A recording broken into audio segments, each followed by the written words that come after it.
प्रमाणादर्थ संसिद्धिस्तदा भासाद् विपर्ययः इति वक्षेतयोर्लक्ष्म सिद्धमल्पं लगीयस। परहित सरिस धर्म नहीं बहाई, पर पीड़ा सम नहीं अधमाई।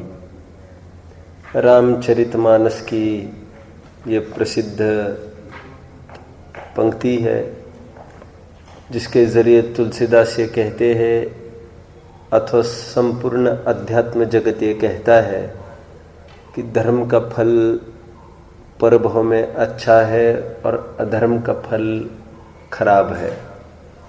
ऐसा होते हुए भी कोई ये कहे कि पाप का फल जैसे खराब है परभव में, उसी प्रकार पुण्य का भी फल खराब है।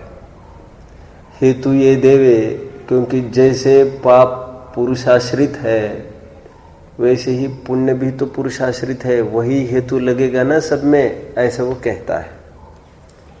इसमें प्रॉपर हेतु क्या होना चाहिए, कोई बताएगा मुझे? प्रॉपर हेतु क्या होना चाहिए? फिर तो ऐसा कहना बनेगा महिलाएं भी मोक्ष जाएगी, पुरुष भी मोक्ष जाएंगे जीव होने से, ऐसे भी हेतु दे सकेंगे वे। आप पकड़ रहे हैं मेरी बात को? हेतु जीव होने से यह सामान्य हेतु काम नहीं चलेगा, विशेष हेतु चाहिए इसके लिए, जो जिसमें वो ताकत हो, विशेष पौरुष, ऐसा जीव, और वो पुरुष में ही संभव है, इसलिए पुरुष की ही मुक्ति है। उसी प्रकार यहां पर क्या कहना पड़ेगा? पुरुषाश्रित कहकर काम नहीं चलेगा मात्र, तो क्या कहना पड़ेगा? हेतु जो परिणाम पतित परिणाम है उसका फल भी जो संक्लेश परिणाम में जो अभी दुख रूप है, इसलिए भविष्य में दुख रूप होंगे, और अभी सुख रूप है तो भविष्य में उसका फल दुख रूप कैसे आएगा जो अभी सुख रूप है? आप समझ रहे हैं? पुरुषाश्रित कहने से काम नहीं चलेगा मात्र। और फिर शुद्ध भाव भी पुरुषाश्रित है। कोई यदि ये ऐसा बोले शुद्ध भाव पुरुषाश्रित है इसलिए उसका फल परभव में दुखदायी है, तो चलेगा? नहीं चलेगा। तो सुखदायी कहकर चलेगा? मेरा एक नया प्रश्न है, चलेगा? ये भी क्यों नहीं चलेगा? क्योंकि परभव उसका होता ही नहीं। फिर जो शुद्धोपयोग की पूर्णता करेगा उसको परलोक थोड़ी होता है। फिर फल तो पुण्य पाप का होता है परभव में, शुद्ध का कोई परभव नहीं होता, तो परभव में फल मिलने का कोई सवाल ही खड़ा नहीं होता। सब जन समझ रहे इस बात को? तो मैं आगे बढ़ूंगा, आगे का सूत्र चलेगा। चलना है आगे। देखिए, बहुत जन ऐसा कहते हैं ना, भाई वे भी तो उन्होंने क्या अपराध किया महिलाओं ने, उनको क्यों मुक्ति नहीं कहते आप जैनी लोग? अब जैनी लोग बड़े पक्षपात करते हो, तो उनका हेतु क्या रहता है? वे भी तो मनुष्य है ना, ऐसे कहते हैं। अब जेंडर क्यों देखते हैं? फिर तो ये कहना बनेगा भाई, फिर ये कोई ये भी कहेगा पुद्गल भी जाए मोक्ष में, वो उनका क्या अपराध है? वे भी तो द्रव्य है, द्रव्य को मुख्य करेगा। फिर ऐसा सामान्यांश नहीं चलेगा, सामान्य भी विशेष जाना पड़ेगा। बल्कि हम तो कह रहे जो पुरुष भी होगा उसमें भव्य चाहिए, 8 साल के ऊपर का चाहिए, ये सब ये नाइंसाफ नहीं, ये है ऐसा है, योग्यता ऐसी है, योग्यता के परिपाक को दर्शाया है। आगे बढ़ना है क्या? टेबल आप बना रहे होंगे जिसमें पक्षाभास के अंतर्गत कितने भेद हुए? 3 भेद हुए। कौन कौन से भेद हुए? प्रत्यक्ष बाधित, अनुमान बाधित और आगम बाधित। थोड़ा आगे बढ़ना है। अभी मैं कुछ कहूंगा पहले और फिर बाद में स्पष्टीकरण करेंगे, पहले यहां पर सब ध्यान देंगे। अभी देखिए, लोक बाधित पक्षाभास चलेगा। क्या है लोक बाधित पक्षाभास? हम इसको थोड़ा देखते हैं, अर्थ तो स्पष्ट ही ख्याल में आता है। लोक में जिसको लेकर बाधा खड़ी होगी। अब कुछ ऐसा होता है, देखिए, सामुद्रिक शास्त्र होते हैं। सामुद्रिक शास्त्र जानते हैं आप, जिसमें शुभ शगुन और अपशगुन की चर्चाएं होती है। उसे सामुद्रिक शास्त्र कहते हैं।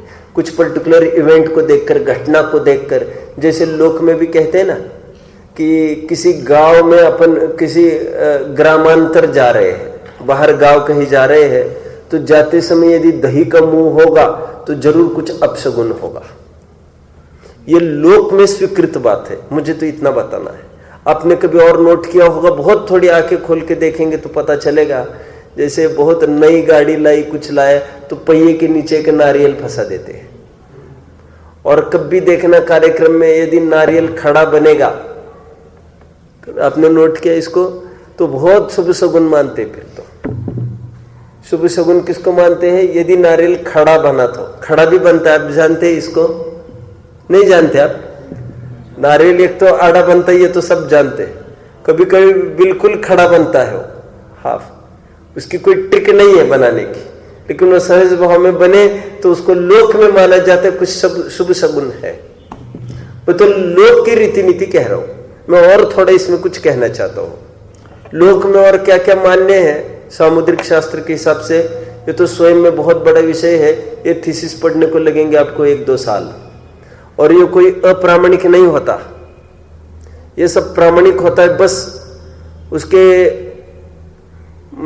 ज्ञाता बहुत कम है आज, और मात्र पुस्तकें पढ़ पढ़ के हम पूरी बात नहीं समझ सकते। जैसे उदाहरण के रूप में बिल्ली ने रास्ता काटा, मैं आपको एक नई बात भी बता सकता हूँ। वैसे आप लोगों को मैंने थोड़ा समय सार में कभी लिया होगा इसको। बिल्ली ने रास्ता काटा तो अपशगुन माना जाता है ना।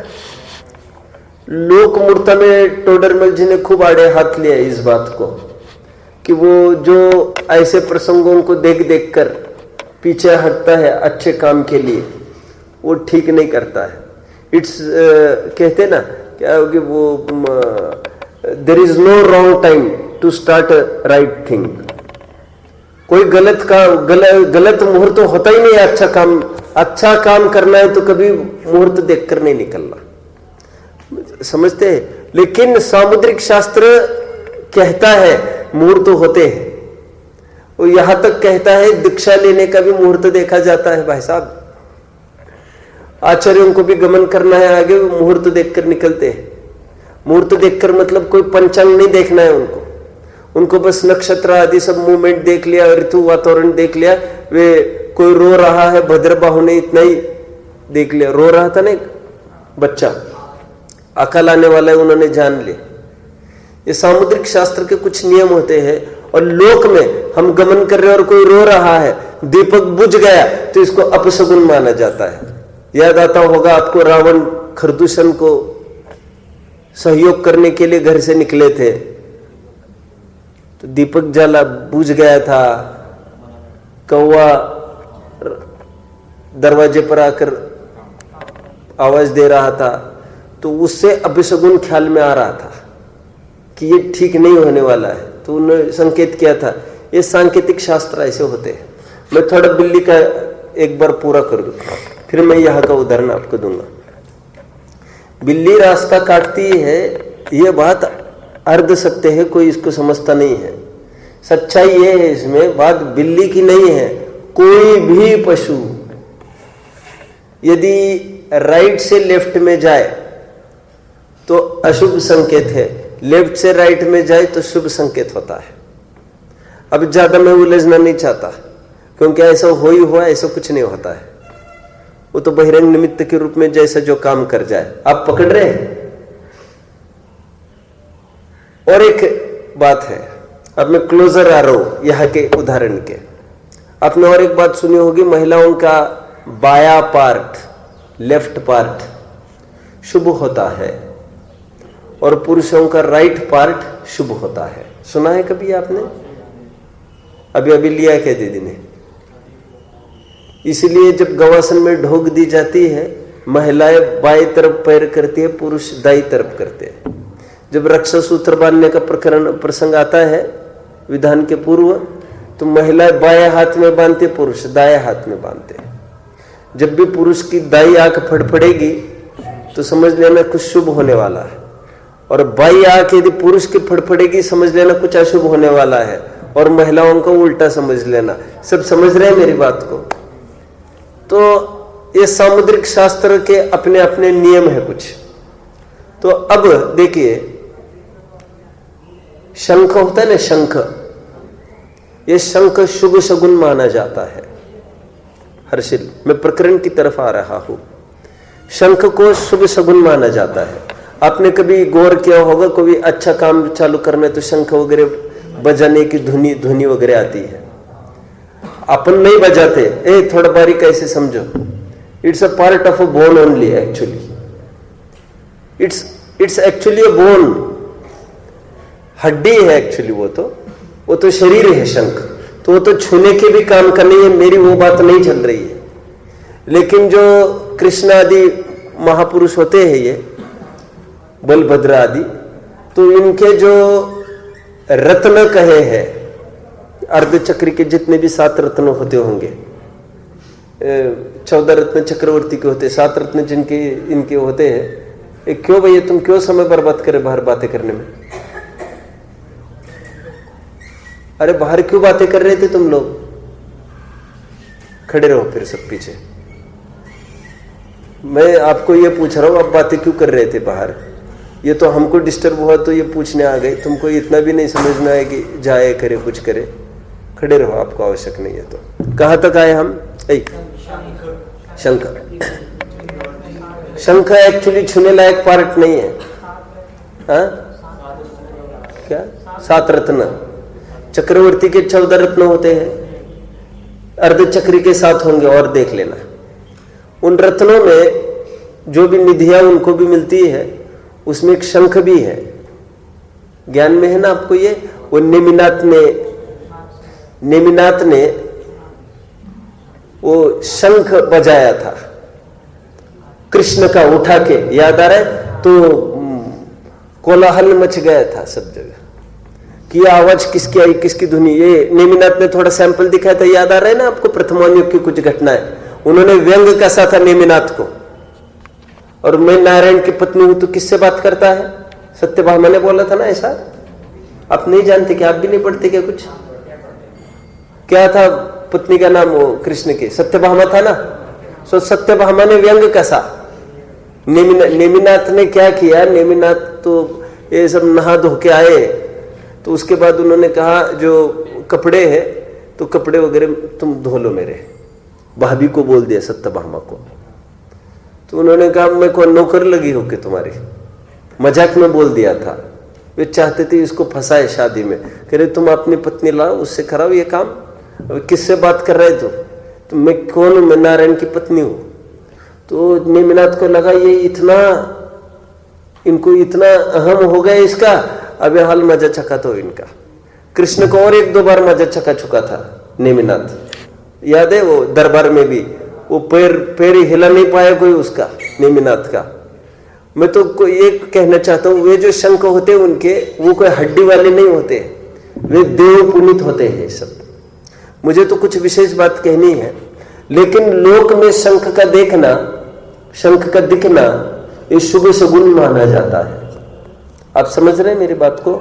सीप का देखना दिखना ये शुभ शगुन लोक में माना जाता है।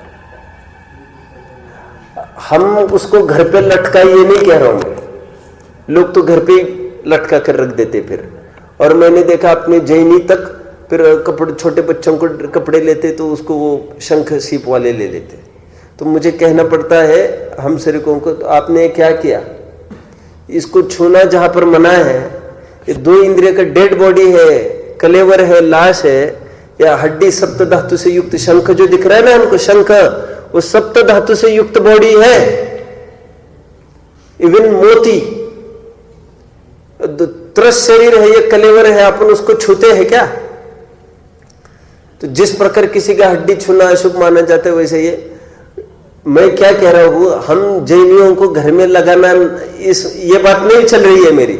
मैं ये कह रहा हूं सामुद्रिक शास्त्रों में ऐसा बोला है कि शंख है, शुभ शगुन माना गया है। जाते जाते आपको सहज दिखा, something nice is going to happen, it's a nice omen. Omen समझते हो? Omen, what is omen? What is spelling? Omen, कुछ ऑस्पिशियस, कुछ क्या कहना चाहिए उसको, कुछ शुभ शगुन है उसका। और एक जिंक्स, ओमेन का ऑपोजिट क्या बोलते हैं आप लोग? कोई आपको जानते हैं? आप कुछ अपशगुन, कुछ बैड ओमेन कह देते हैं, गुड ओमेन, बैड ओमेन। ठीक है, चलो मुझे क्या कहना है, ये कोई घर पर ही मोर और हिरण पालने से कोई शुभ ही शुभ होगा क्या उसके घर? ऐसा नहीं था वो। और ये हिरण भी शुभ है, लोग इसका अर्थ नहीं समझते। मैं तो ये कह रहा हूं हिरण भी यदि दाएं से बाएं आए वो अशुभ ही है। मुझे सूत्र की तरफ आना है, मुझे कुछ बताना है। मैं ये कह रहा हूं सामुद्रिक शास्त्र में तो यहां तक बताया है, कोई डेड बॉडी आप देखते हो, डेड बॉडी, मैंने कभी किसी क्लास में लिया होगा, बहुत लिया था मैंने एक पीरियड में, आपको याद है? डेड बॉडी दिखते हैं तो सामुद्रिक शास्त्रों में इसको बहुत शुभ शगुन कहा। तो गजब हो गया। अब कहते कि हमारे आंतराय पड़ गई, तुम समझते नहीं है बात को। डेड बॉडी देखना वैराग्य का चिन्ह होता है। तो तुम मुनिराज को आंतराय पड़ गई, ये शुभ शगुन है, उनको अंदर क्लिक होगा, अभी वैराग्य की तरफ बढ़ेगा। ये डेड बॉडीज देखना ये शुभ शगुन होता है, समझ में आता है? वैराग्य की तरफ मुड़ता है। और बोलू, घड़े बनाता दिखना ये शुभ शगुन बताया गया है। सहज ही दिखे जाते जाते कोई घड़े बना, मैं तो बता रहा हूं लोक में क्या क्या। अभी यहां पर क्या बोल रहा है बोलने वाला, वो तो होता ना ऐसे भी लोक में। देखो आपने सुना होगा कोई कार्यक्रम हो विशेष, उसमें सुहागनों को सामने खड़ा किया जाता है, विधवाओं को बिल्कुल सामने नहीं रखते। विधवाएं आई तो काम बिगड़ जाएगा कहते हैं। लोक की बात चल रही है मेरी आपने। अब यहां पर एक कोई ये बोल रहा है ऐसा कि शंख और सीप का होना ये पवित्र है, क्यों? अब उसने हेतु क्या बनाया देखो, शरीर का अंग होने से। अभी इसी हेतु से वो कह रहा है किसी का कपाल दिखना वह भी शुभ शकुन है। हेतु क्या दे रहा है? शरीर का अंग होने से, ये भी शरीर का अंग है, तो ये शुभ शकुन था। शंख और सीप ये भी शरीर का अंग है। कौन सा इंद्रिय जीव शंख सीप जानते हैं आप? दो इंद्रिय, वेरी नाइस। तो ये भी शरीर का ही अंग है, कपाल, तो ये भी शुचिमय है, शुद्ध है। तो कहते हैं ये गलत बोला। इसको कहते हैं लोक बाधित पक्षाभास। क्या सिद्ध करने बैठा है ये सिद्ध करने बैठा है। ये ध्यान रखना, ये हेत्वाभास का प्रकरण नहीं है। हेत्वाभास का प्रकरण अगले पीरियड में चालू होगा। अभी पक्षाभास का प्रकरण है। अभी पक्षाभास क्यों बोल रहे हैं? पक्ष क्या है, उसको सिद्ध क्या करने बैठा है? सिर, सुनो, मानव का सिर का कपाल ये शुचिमय है, ये सिद्ध करने बैठे। तो कह रहे पक्ष ही गलत है इसका। समझ में आता है? यदि हेतु की तरफ से देखेंगे तो हेतु गलत हो जाएगा, वो हेत्वाभास में चला जाएगा। लेकिन अभी पक्षाभास का प्रकरण चल रहा है। कितने जन समझ रहे हैं मेरी बात को? बहुत अच्छा। अब सब अच्छे बच्चे हो, आप यहां पर बहुत देर खड़े रहे निर्लज्जवत, फटाफट आना चाहिए। और यहां पर बातें कर रहे, डिस्टर्ब हो रहा है हमको यहां पर। आपको बुरा नहीं मानना, लेकिन थोड़ी अकल का प्रयोग आपको यह होना चाहिए कि बहुत बड़ी गलती तो यह है क्लास में नहीं आए, लेकिन हम क्लास से वंचित रहे। आपको चाहिए था अनुनय विनय करे, यहां पर हमसे गलती हो गई आदि। कोई यहां पर कोई ऐसे थोड़ी है कि कोई माफ नहीं करेगा। यहां पर ये समय बर्बाद कोई नहीं करना चाहते। एक इशारे में कर दे तो बैठ जाओ, समय बर्बाद मत करो। वहां पर क्या समझदारी है मैं समझ नहीं पाया। और ये सब श्रेय सीनियर्स को जाता है। तुम हटो, संयम, तुम थोड़ा ठीक रहो, be very normal my dear. Arpit हो ना तुम, बी नॉर्मल। समझ में आता है? तुम भाग कर आए हो क्या? समझ रहे होंगे तुम इजी रहो। और तुमको एक लैमेंट फीलिंग चाहिए इसका, जो मैं कह रहा हूं। ये दांत निकालने के लिए मैं थोड़ी बोल रहा हूं, ये मैं कह रहा हूं ना, ये सब श्रेय सीनियर्स को जाता है। जूनियर में जो भी दिखता है श्रेय सीनियर को जाता है। अब नहीं आते, मुझे उसमें आपत्ति नहीं है, लेकिन ये इनडिसिप्लिन है। अब आए तुम बाहर, क्या मतलब था बातें करते खड़े रहने का?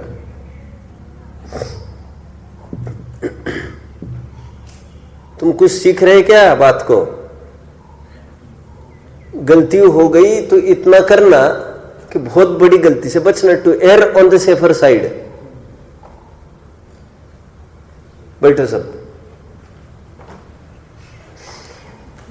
चलो कहां तक आए? कुछ कह रहा था मैं। अब मैं ये कह रहा था, ये पक्षाभास ये क्या सिद्ध करने बैठा है? कपाल ये शुचि पार्ट है, शुद्ध पार्ट है। और तो और क्या बोल रहे हैं मालूम? ठीक है सब पवित्र आदमी का तो कपाल, तो सिर का कपाल तो शुद्ध ही है। पवित्र आदमी को खड़ा किया तो कह रहे हैं कोई भी हो कपाल को देखना अशुद्ध माना गया है। समझ में आता है? ये सामुद्रिक शास्त्र का ज्ञान चाहिए इसको आपको। ये लोक बाधित, लोक में स्वीकृत नहीं होगा। ये लोक में, एक मिनट, कपाल नहीं समझता? फोरहेड माय डियर, कपाल मतलब फोरहेड। ओहो हो, कितने जन नहीं समझे थे कपाल मतलब? अच्छा, कपाल मतलब होता है फोरहेड, इसको कहते कपाल। किसी का फोरहेड दिखना यह अच्छा नहीं माना गया है। स्वप्न में भी किसी का फोरहेड दिखता है तो समझ लेना गड़बड़ होने वाला है। मराठी में तो एक कहावत चलती है, इजी रहो अभी, यहां वहां देखना नहीं, मेरा मन कुछ बिगड़ जाए इसका बहुत ध्यान रखो, फिर साल भर भी मैं एडमिशन नहीं दूंगा यहां पर। अब बिल्कुल चुपचाप विद्यार्थी बनकर आना, सुनना थोड़ी बहुत बात, समय बर्बाद मत करो आप मेरा। मराठी में कहावत है, कुछ भी गड़बड़ हो जाए, उसने कुछ गड़बड़ कर दिया तो ये तो आपने सुना ही होगा, अरे ये क्या हो गया, माथे पर मार लेते हैं सब। ये भाग्य का भी प्रतीक होता है। तो कहते हैं अरे हमारा भाग्य कैसा है। अब वो मराठी में तो एक कहावत चलती है, कपाळ माझं। क्या कहते हैं? अब तो मराठी समझते नहीं हो। कपाल को ही कपाळ कहते हैं, माझं मतलब मेरा। कुछ भी गड़बड़ हो गया तो कहते कपाळ माझं, मतलब ये माथे पर हाथ लगाते। ये मुझे कहना इतना ही है, ये कपाल ये शरीर का अशुचिमय अंग है, अपवित्र है। ये लोक में स्वीकृत है, ये बात किसी को पूछना नहीं है। ये सूत्र देखिए, 19वां सूत्र, आइए, इसलिए लोक बाधित की चर्चा अपनी चल रही है। 19वां सूत्र देखिए, शुचि नर शिरः कपालम प्राण्यंगत्वात् शंख शुक्तिवत। हो गया? सीधे बैठो, मैं संधि विच्छेद करता हूं इसकी। शुचि नर शिरः, नर का सिर का कपाल, कपालम, नर के सिर का कपाल शुचिमय है। नर का ही क्यों लिया, कोई बताएगा मेरे को? नारी का तो सवाल ही खड़ा नहीं होता, इसलिए उसने नर को लिया है। और तो और पवित्र, कह रहे कुछ भी हो कपाल है ही नंग। शुचि नर शिरः कपालम, शुद्ध है, पवित्र है किसी मानव के सिर का कपाल। हेतु प्राण्यंगत्वात्, प्राणी का अंग होने से।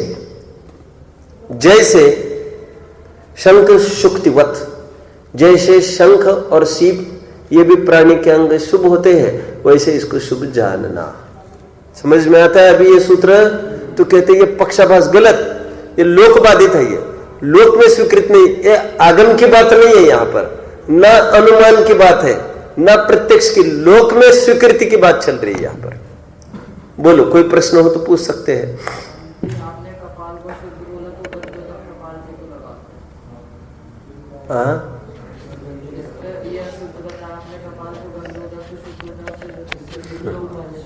किसी का पर्टिकुलर अंग दिखने की बात है, पर्टिकुलर अंग। ये तो गंधोदक की ही बात क्यों, फिर मस्तक का भूषण चूड़ामणि तो फिर यहीं पर तिलक वगैरह यहीं पर तो कराया जाता है। किसी को राज्याभिषेक कराना है वो प्रकरण अलग है। फिर कहां पर हाथ पैर पर तो नहीं किया जाएगा तिलक, समझे। यहां पर तो बात सामुद्रिक शास्त्र के पर्टिकुलर अंग दिखा तो अशुद्ध अशुचि माना गया है, वो कपाल जैसे। अरे इसलिए मैं कह रहा हूं क्योंकि स्वप्न किसी किसी को आते हैं, वो चाहे जिस अंग के नहीं आते हैं, वो जिसका खराब होना है उसको कपाल का ही आएगा बार बार। चेहरा नहीं होगा ऐसी बात नहीं है, लेकिन कपाल उसमें इतना बड़ा होगा कि चेहरा बिल्कुल गौण हो जाएगा, ये होता है उसमें। समझ में आता है। आगे बढ़ते हैं। आपने कभी सुना ये देहरी पर छींक आए? नहीं सुना आपने कभी? ये माना जाता है ये अब ठीक नहीं होगा कुछ अभी। और कुछ कुछ तो ऐसा है, लोगों का ये कहना है कि इसमें कोई सेंस नहीं है। वो देहरी पर यदि छींकेगा तो दरवाजे पर चौखट पर टकरा सकता है, गिर सकता है, इस कारण से वो ऐसा कहते हैं। उसमें कोई लॉजिक नहीं है, ऐसे भी कहा जाता है। फिर आगे बढ़ते हैं। ये चलेगा अंतिम पक्षाभास, अंतिम चलेगा ना पांचवा। ये तो बहुत सरल है, स्ववचन बाधित। आप वहां पर सूत्र क्रमांक 20 लिखेंगे चार्ट में आपके। क्या है इसको थोड़ा देखते हैं। ये तो बहुत सरल है। कोई ये कहे कि मैं वंध्या का पुत्र हूं, मुझे नहीं पहचाना मैं कौन हूं, मैं वंध्या का पुत्र हूं। वंध्या मतलब समझते हैं? बांझ कहते उसको, बांझ। बांझ की परिभाषा ये है जिसको कभी संतान नहीं होती, और ये बोल रहा है कि मैं वंध्या पुत्र हूं, तो ये हो गया स्ववचन बाधित दोष। इसमें कोई लोक बाधा और अनुमान बाधित की बात नहीं है, ये स्ववचन बाधित दोष हो गया। तो बहुत अच्छे उदाहरण चलता है, कोई बताएगा? कोई ये कहे मुझे आज मौन है, मुझे आज मौन है, मैं बात नहीं करूंगा किसी से, ये बोलना ये स्ववचन बाधित दोष में लिया है आचार्य ने। ठीक है। आध्यात्म में तो खूब घटित कर सकते हैं। कोई ये कहे किसने देखा है आत्मा, ये स्ववचन बाधित दोष है। क्यों? स्वयं वस्तु है जानने वाली, और किसके प्रकाश में ये बोल रहा है कि आत्मा क्या चीज है। तो ऐसा अध्यात्म में भी घटित होगा सब। ये स्ववचन बाधित दोष का अपन सूत्र पढ़ते हैं। माता में वंध्या, मेरी माता वंध्या है। पुरुष संयोगेप्य गर्भत्वात् प्रसिद्ध वंध्यावत। क्या? पुरुष संयोगे अपि, पुरुष का संयोग होने पर भी अगर्भत्वात्, उसको गर्भ नहीं रहता होने से। हेतु क्या दिया? गर्भ नहीं रहता होने से।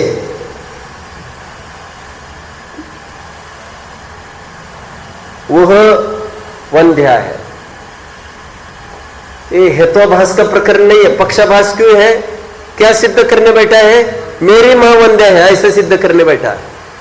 तो मेरी मां वंध्या है, ये पक्ष ही गलत है। जिसको सिद्ध करना है वो पक्ष ही गलत है उसका। समझ में आता है? वैसे शास्त्रीय भाषा में अपन विचार करेंगे तो आप जानते होंगे इनकी 3 प्रकार की योनियां कही है। तत्व और सूत्र के दूसरे अध्याय में हमने पढ़ा था 3 प्रकार की योनियां, याद आ रहा है? जिसमें कुर्मोन्नत योनि, ये महापुरुषों की होती, तीर्थंकर वगैरह के। एक शंखावर्त योनि और एक वंशपत्राकार। तो चक्रवर्ती की पट्टरानी वगैरह होती है। जितने भी वंध्याएं हैं ये सब शंखावर्त योनि वाली रहती है। इसमें गर्भ टिकता ही नहीं। और हम तुम जो जन्मे हैं, हमारा वंश पत्राकार वाली योनि होती है, तो उसमें तो गर्भ टिकता है ऐसा। तो ये बात हो गई। अभी 21वें सूत्र की तरफ बढ़ेंगे। ये पक्षाभास के 5 भेद हमारे पूरे हुए। आगे 21वें सूत्र की तरफ बढ़ना है। हेत्वाभास का प्रकरण चलेगा। पक्षाभास के बाद हेत्वाभास लिखा था ना, अब उसका नीचे चार्ट बनेगा। उसके भेद प्रभेद बनेंगे, उसके 5 भेद बनेंगे, उसके भी कौन कौन से। अभी नहीं लिखना हो तो नहीं लिखो, क्योंकि किस किस के कितने भेद है ये हमको पता नहीं। असिद्ध हेत्वाभास, 21वां सूत्र देखो, हेत्वाभासा असिद्ध विरुद्ध अनेकांतिका किंचित करा। असिद्ध विरुद्ध अनेकांतिक अकिंचित कर, 4 हेत्वाभास आए। 4 कौन कौन से? असिद्ध हेत्वाभास, विरुद्ध हेत्वाभास, अनेकांतिक हेत्वाभास और अकिंचित कर हेत्वाभास। 4 हेत्वाभासों की चर्चा चलेगी। अभी पक्षाभास में क्या देखा था? एम ठीक नहीं है इनका, एम पक्ष जो सिद्ध करना है। अभी क्या देखना है? जो लॉजिक दिया जा रहा है वो लॉजिक ठीक नहीं है, हेत्वाभास चलेगा ये। तो देखिए 22वें सूत्र में हम आ जाते हैं, असिद्ध हेत्वाभास की चर्चा करते हैं। 22वां सूत्र देखिए, असत सत्ता निश्चयो सिद्ध। इसकी संधि विच्छेद कर लेते हैं। तो तुम बिना जिनवानी के बैठे के तुम लोग अभी जो नए आए, तुम लोगों ने बिल्कुल आवश्यकता ही नहीं समझी। अपन थोड़ा कहीं हाथ बढ़ाए जिनवानी ले, वैसे मुंह ताकते बैठे हैं। या तो एक उठता अलमारी में देखता, यह हुआ थोड़ा मांगता करता।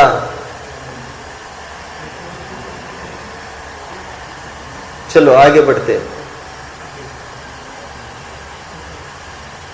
इसकी संधि विच्छेद करते हैं।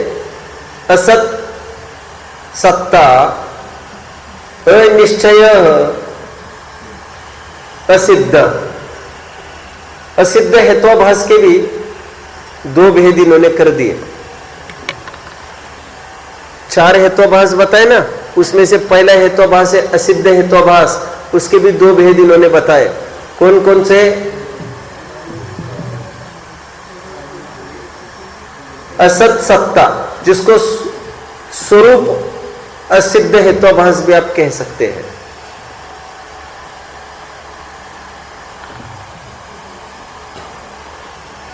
असिद्ध हेत्वाभास के 2 भेद, असत सत्ता और अनिश्चय, ये 2 भेद है।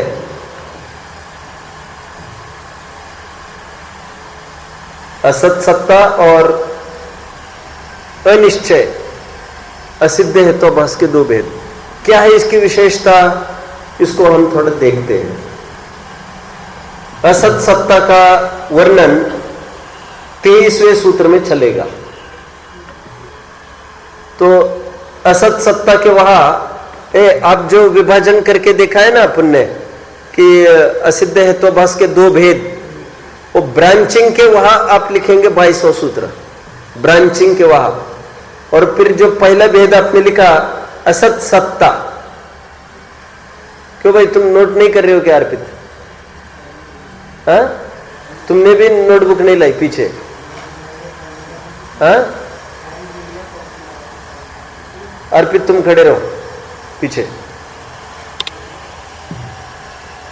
देखो तुम अच्छी भाषा समझते हो क्या? मैं सब भाषा जानता हूं, सब। तुम मेरी परीक्षा नहीं लेना, सिंसियर रहना तुम, समझे? और तुम एग्जाम में कितना भी अच्छा पेपर लिखोगे अर्पित, और तुम चिन्मय, उससे काम नहीं चलेगा कुछ।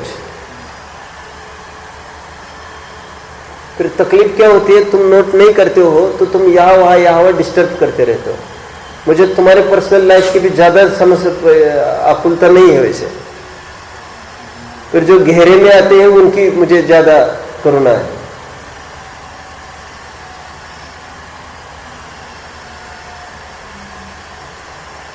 चलो ठीक है, देखो कहां तक आए। हाँ, तो 22 अभी देखिए, तो उसका जो पहला भेद बना असत सत्ता असिद्ध हेत्वाभास, उसके आगे आप लिखेंगे सूत्र 23, और जो आगे लिखा वहां पर क्या लिखा? अनिश्चय असिद्ध हेत्वाभास। उसके आगे आप सूत्र नहीं लिखेंगे, अभी थोड़ा रुक जाएंगे, हम विचार करेंगे कौन से सूत्र में उनका स्वरूप बताया जाएगा। अभी क्या है इन दोनों में फर्क अपन थोड़ा समझते हैं। असत सत्ता असिद्ध हेतुभास में हेतु की सत्ता का ही अभाव होता है। क्या बोला? हेतु की विद्यमानता का ही अभाव होता है। अब बहुत अच्छे से कहे तो हेतु का ही अभाव होता है वहां पर। कैसे वो अभी पता चलेगा। फिर आपको ये भी लग सकता है हेतु का जब अभाव है तो विपरीत हेतु ऐसे तो बोल ही नहीं सकते। फिर तो ए देवेश पकड़ में आया मैंने क्या बोला? सिद्धांत कहा गया। क्या बोला मैंने? हेतुभास बोलना तब संभव होता है जब कोई हेतु दिया गया हो। और अभी इसका भेद क्या बताया जा रहा है कि विद्यमानता का ही अभाव, हेतु ही नहीं होना। जैसे हेतु क्या है मैं थोड़ा आपको बताऊं। हेतु मतलब नथिंग बट कारण होता है, कारण, साधन। जैसे टोडरमल जी की भाषा में सिद्ध भगवान अनंत काल तक भी लौटकर संसार में नहीं आते, हेतु दो, हेतु दो। कर्म का क्षय आपने बोल दिया, ये हेतु सही है। वैसे टोडरमल जी ने हेतु दिया, ये सब श्रद्धान का बल जानना, मोक्ष मार्ग प्रकाशक में दिया। सिद्ध भगवान लौट के कभी भी संसार में नहीं आते, अथवा आने का भाव नहीं होता, ये सब श्रद्धान का बल जानना।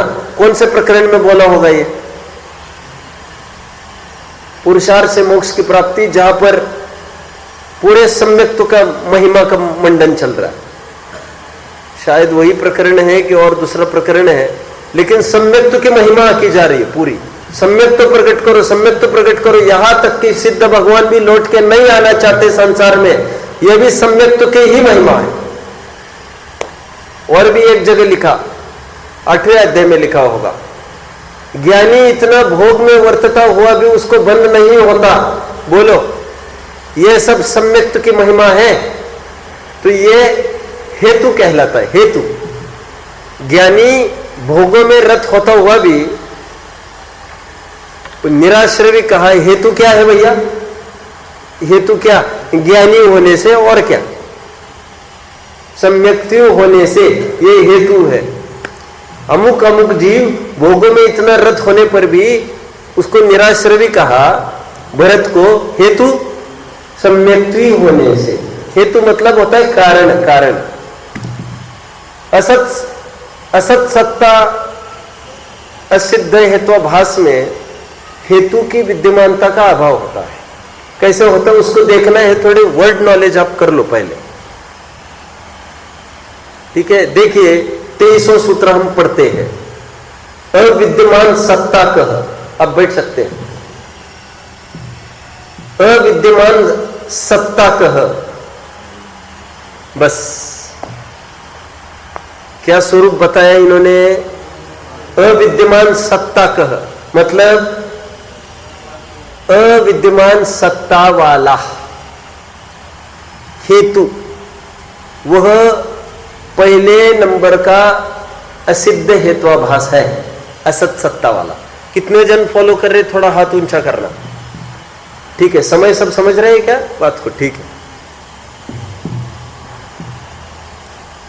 अविद्यमान सत्ता का, सत्ता की विद्यमानता नहीं। किसके?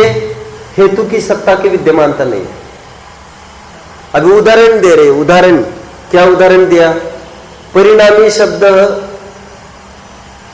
चाक्षुषत्वात्। क्या दे रही है? शब्द परिणामी है, यह पक्ष है। हेतु क्या दे रहे हैं उसको? पक्ष तो ठीक है। अभी थोड़ी देर पहले पक्ष में गड़बड़ थी। थोड़ी देर पहले क्या बोलते थे? ये 1-2 दिन पहले शब्द परिणामी, तो वो तो पक्षाभास था। अभी शब्द तो परिणामी बोल रहे हैं। हेतु क्या दे रहे हैं? चाक्षुष। चाक्षुष मतलब नेत्रेंद्रिय गोचर होने से। वारे वाह, नेत्रेंद्रिय गोचर होने से ये हेतु दिया जा रहा है। नेत्रेंद्रिय गोचर है ही नहीं शब्द, तो इसको कहते हैं हेतु की विद्यमानता का अभाव है। ऐसे ये हेतु ही नहीं है। आंखों से दिखते ही नहीं ये शब्द, ये कहना चाहते हैं। समझ रहे हैं सब? 10वीं वालों में से कितने जन बात को पकड़ रहे हैं? जिनवानी है सामने? ठीक है। अच्छा, ये तो 11वीं के पास बैठा है। ठीक है, फिर तो अक्षत तुम समझ रहे सब? ठीक। देखो क्या हो गया समकित हंसने को? हाँ, नहीं ऐसे ही नहीं हंस रहा है वो, कोई बात नहीं है। चलो ठीक है। देखो ये पहला भेद हुआ। परिणामी शब्द है चाक्षुषत्वात्। शब्द परिणामी है, हेतु क्या दिया अमन? चाक्षुष होने से। चाक्षुष मतलब आंख का विषय होने से, बस। चक्षु से बना चाक्षुष, कल मैंने बोला था, आपको याद होगा। श्रवण से बना श्रावण। ठीक है।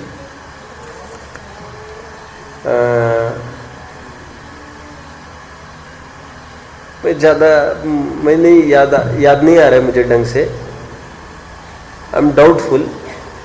कर्ण है ना, कर्ण, कर्ण, कर्ण। कौन कर्ण? महाभारत का नायक। ये मैंने ऐसा सुना है, सुना ने पढ़ा है वो तो, लेकिन बहुत मैं ब्लंटली याद है। वो ऐसा मानते हैं कि कान, कुंती के कान में से जन्म हुआ था उसका। क्या मानते हैं ऐसा? तो उसका नाम कर्ण कर दिया फिर। ऐसा अन्य मतियों में है, ऐसी कल्पना है। मुझे वो इंद्रियों को देखकर याद आ गई बस। चलो ठीक है। वैसे और भी पवन पुत्र हनुमान जैसे कहते, वैसे सूर्य पुत्र कर्ण कहते, ये भी जानता हूं मैं। वो तो सूर्य से पैदा हुआ ऐसा मानते हैं। हनुमान को वायु पुत्र मानते हैं, जानते ना? मारुत हनुमान को मारुति कहते हैं। मारुत मतलब होता है हवा, वायु। क्या क्या हो गया? कुछ बात है? चलिए ठीक है। 23वां सूत्र हुआ हमारा। आगे बढ़ते हैं 24वां। चार्ट में कहां से कहां तक आए हैं आप? कौन से सूत्र से कौन से सूत्र तक हो? हाँ? नहीं 23वें तो कहा गए। कहां से चालू किया था? छठे से चालू है क्या टेबल? चलो ठीक है, चलो आगे बढ़ो। स्वर्णिम कब ठीक होगा भैया ये तुम्हारा? हाँ, फ्रैक्चर हो गया? उसको ट्रॉली पर भी नहीं ला सकते? क्या कहते हैं आप उसको? Wheel chair. I am very sorry, नहीं ला सकते उसमें उसको कुछ करो भाई। तो उसका आना जरूरी है यहाँ पर। ऐसा कुछ किया जाए है क्या कर रहे थे? 2-4 जन मिलके उसको लाया करो भाई यहाँ पर। 2-4 जन मिलके। पहले मैं जिस साल आया था उस साल ऐसा करते थे आप लोग। अभी ये सब आपको वात्सल्य भक्ति भाव खत्म हो गया क्या? अच्छा, वो भी कहता नहीं कि मुझे कोई ले चलो। ये तो उसका भी नालायकपन कम थोड़ी है। आपको भी चाहिए था, चलो आप चले, क्योंकि वो बहुत अच्छा टेंशन रहता है उसका। अभी हाल उसको पूछता, फटाफट बता देता सब उत्तर ही। चलो आगे बढ़ते। देखिए 24वां सूत्र देखिए। स्वरूपेण सत्वात्। 24वां सूत्र। संधि विच्छेद। स्वरूपेण असत्वात्। स्वरूप से ही असत होने से। ये पूर्व सूत्र को ही पुष्ट किया है उन्होंने, क्योंकि इसका देखो अविद्यमान सत्ता का, और यहां पर बोल रहे स्वरूपेण असत्वात्। बात एक ही है, स्वरूप से असत होने से। ये हेत्वाभास क्यों है? हेत्वाभास का हेतु दिया। क्या बोला मैंने? हेत्वाभास का हेतु समझ में आ रहा है शब्द? उसका भी हेतु देना पड़ेगा। ये हेत्वाभास क्यों है? हेतु का भी हेतु होता है, हेत्वाभास का भी हेतु होता है। तो यहां पर हेत्वाभास क्यों बोला जा रहा है? क्योंकि उसकी विद्यमानता का अभाव है। ऐसा चाक्षुष देखा नहीं जाता ना कभी शब्द, और अपने हेतु तो चाक्षुष दे रखा है, नहीं चलेगा। 25वें सूत्र में आप आइए, तो 24वां सूत्र भी आप कहां पर डालेंगे? असत सत्ता के भेद में वो 24वां सूत्र आप डाल दो, 23,24 ऐसा करना पड़ेगा आपको चार्ट में। ओके, अभी रात में तो मुझे नहीं पता, शायद रात में नहीं लगेगी क्लास आपकी, फिर अपना विषय बंद हो जाएगा, देखते हैं। चलेगी, अभी कुछ निश्चित नहीं है बोला है। चलो 25वें देखो सूत्र, 25वां सूत्र देखेंगे। अभी दूसरा भेद बताया जाएगा। असत सत्ता हो गया, अभी अनिश्चय हेत्वाभास को बताया जाएगा। अनिश्चय हेत्वाभास की क्या विशेषता है उसको देखेंगे। देखो, शब्द से एक बात ख्याल में आती है कि इस हेतु की विद्यमानता तो है, लेकिन उसका निश्चय निर्णय नहीं हो पा रहा है, संदेह है उसमें, संदिग्ध है, सस्पिशियस है। जैसे उदाहरण के रूप में जैसे किसी को ये बताया कि कोई एकदम निरी अज्ञानी जीव था, यहां पर देखो मन में उलझो मत। धुआं को देखकर अग्नि को तो हमने जान लिया, तो ये जो है ना धुआं होने से ये तो हेतु है ही, लेकिन क्या ये हेत्वाभास हो सकता है? प्रश्न ये है। ऐसा हो सकता है ये, क्योंकि किसी अज्ञानी को बोला हमने। पहले दिन का कोई ऐसा आदमी था जिसको कुछ पता ही नहीं था धुआं, हमने उसको बोला ये धुआं है ना, बस अभी अग्नि होना चाहिए वहां पर, तो उसको संदेह बना रहा, तो उसके लिए ये हेत्वाभास है। समझे आप? उसके लिए पर्टिकुलर ये हेत्वाभास है। देखिए सूत्र, देखिए 25वां सूत्र पे आइए। अविद्यमान निश्चयो,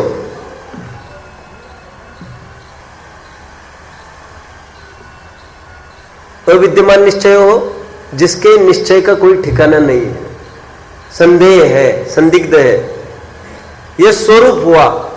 लेटर हाफ पार्ट में उदाहरण से बात को समझाएंगे। मुग्ध बुद्धिम,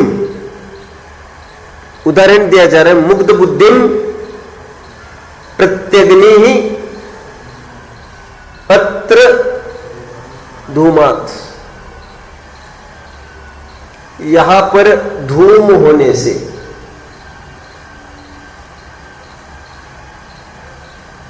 यहां पर धूम होने से अग्नि, यहां पर अग्नि है,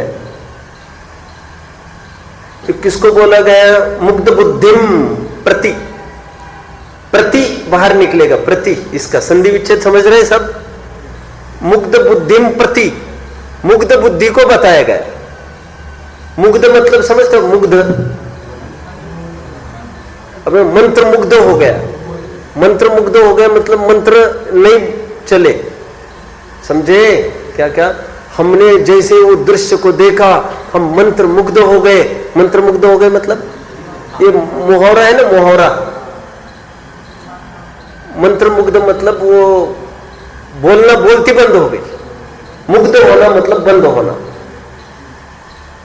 मुग्ध मतलब क्लोज, अभाव का सूचक है, या फिर बुद्धि के अभाव की बात चल रही है। कोई अज्ञानी जीव था, ऐसा लेना पड़ेगा इसको, ठीक है?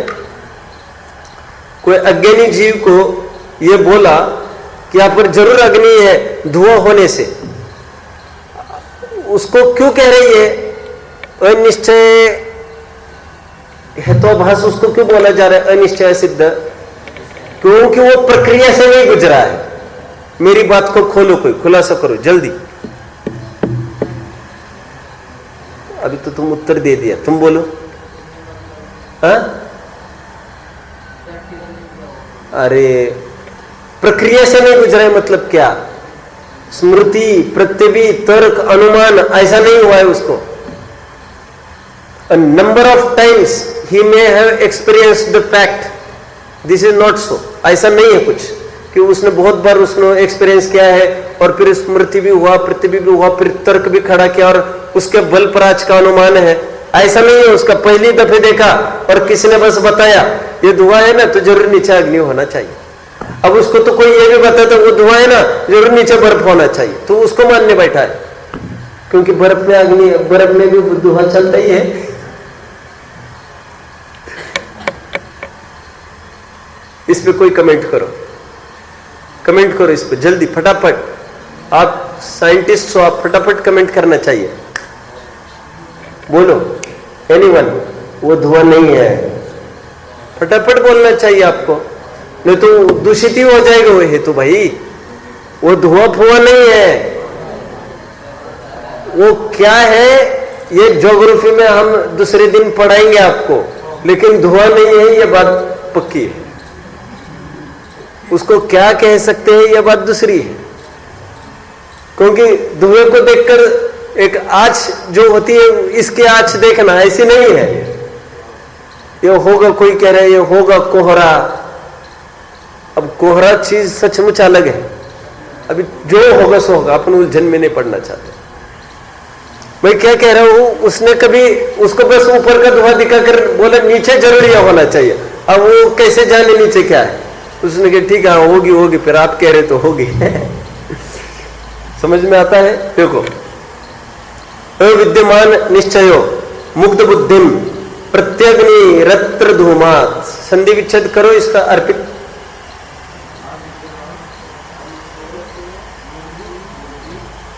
क्या क्या? अविद्यमान अनिश्चय, हाँ हाँ, मुग्ध बुद्धिम प्रति, प्रति प्रति यहां पर लेना है, मुग्ध बुद्धिम प्रति, मुग्ध बुद्धि के प्रति।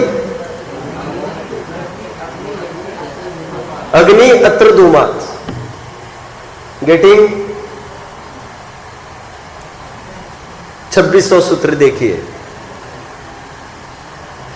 ये 26वां सूत्र भी कॉमा डाल के वही लिख देना, ये उसी के सूत्र में है। ये 25-26 अनिश्चय कोई बताने के लिए है। क्या है अपन इसको पढ़ते हैं अभी, देखिए सभी तैयार हैं? तस्य, ये प्रकरण पूरा होगा इसलिए इस सूत्र को भी लेते तो प्रकरण एक क्लोज हो जाएगा।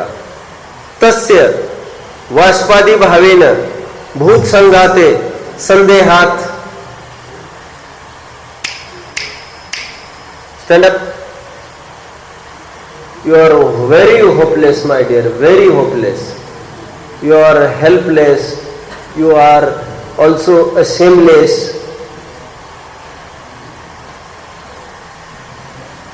रोजाना ही सोता रहता है तो क्या है? अब कभी कभार आदमी समझ सकता है, थक जाता है आदमी। रॉबिन, तो याद है कैसा परेशान हुआ तो ऊपर हाथ पैर पटकता रह गया था बेटा, और आपकी बार ध्यान दूंगा, आपकी बार जरूर ध्यान दूंगा। याद आ रहे ना?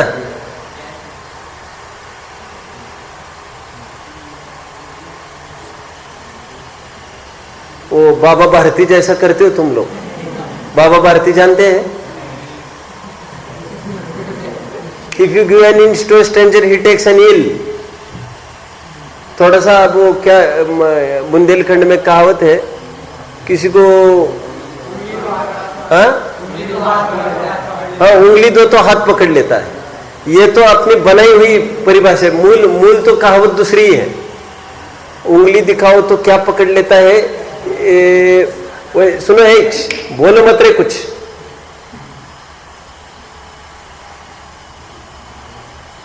समय बर्बाद नहीं करना, नहीं तो बाहर भगा दूंगा फिर मैं, मेरे पास टाइम नहीं है। चिन्मय, तुम स्वयं को संभालो। You will not feel nice if I speak something. ये मेरा पक्का विश्वास है, पक्का विश्वास है, समझते हो? और मैं हर एक एक्टिविटी पर तुम्हारे मेरा वॉच है। मैं तो इन बच्चों का कल्याण न हो इसलिए मैं चुप हूं।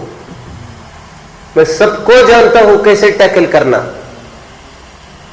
और मैं कुछ बोलूंगा you may even cry. Please आप हमारी इज्जत करो, हम आपकी इज्जत कर रहे हैं।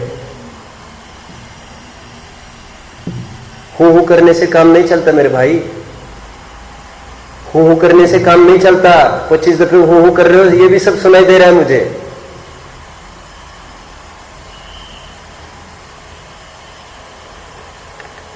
कैसे समझाए? मैं बोलना नहीं चाहता, यू विल फील बैड, फिर किसी के सामने तुम चेहरा उठा के नहीं चल सकोगे।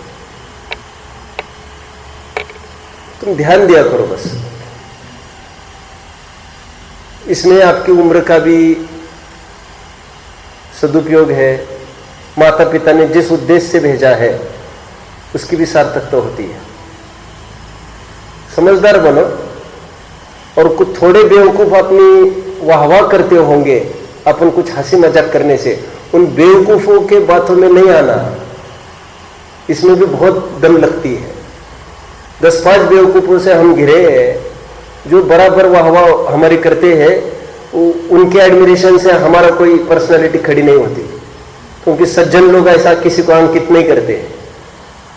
आपको कैसे बताइए, लाइफ जीने की कला है भाई, और मैं सब दौर से गुजरा हूं, सब दौर से गुजरा हूं मैं, और हर सेक्टर में। चलो कहां तक आए? हाँ, 2600 सूत्र का कुछ चल रहा था। हाँ, बुंदेलखंड। हाँ सुनो, मैं ये कह रहा था, तुम लोग जो आज बोलते हैं ना ये कि उंगली पकड़कर हाथ पकड़ना, वो प्रॉपर कहावत नहीं है। मैंने उसको इंग्लिश में बोला, if you give an inch to a stranger he takes an yill YELL is also an unit of measurement of length which was used in previous days, ancient days। जैसे कोश फोश चलते हैं ना, ये आज तो कोश खत्म हो गए, वैसे yill चलता था पहले, YELL। तो कहते हैं स्ट्रेंजर को, आप अजनबी को एक इंच दे दो, then he takes an yill। अब थोड़ा किसी को सहानुभूति दिखाओ, वो माथे पर चढ़ने लगता है। आप समझ रहे हैं? वो कहावत मूल में ये है, आप किसी की उंगली पकड़ के उसके, इसको क्या कहते हैं आप हिंदी में? कलाई। उंगली पकड़ के कलाई में एक ऑर्नामेंट पहना जाता है। ऑर्नामेंट का पर्टिकुलर नाम है, मैं भूल रहा हूं अभी। कंगन बोल सकते हैं अपन, कंगन। तो उंगली पकड़ के कंगन पकड़ना, यह मूल कहावत यह है। क्यों? उसको कंगन लेके जाना था उसको, तो उसने उंगली पकड़ी, उसने देख लिया ये कंगन अभी दूर नहीं है, हाथ को पकड़ के क्या हाथ को निकाल के ले जाएगा क्या? तो उंगली पकड़ के हाथ को पकड़ना क्या बड़ी बात क्या है उसमें? कितने जन फॉलो कर रहे हैं इसको? ये कोई पार्ट ऑफ सिलेबस नहीं है, ये आपको वैसे नॉलेज दे रहा हूं मैं। बैठ जा, सुधर जा। देखो, संदेह होने से, तस्य वाष्पादि भावेन भूत संघाते। यहां पर ध्यान दो सब। एक कोई बर्तन चूल्हे से उठाया,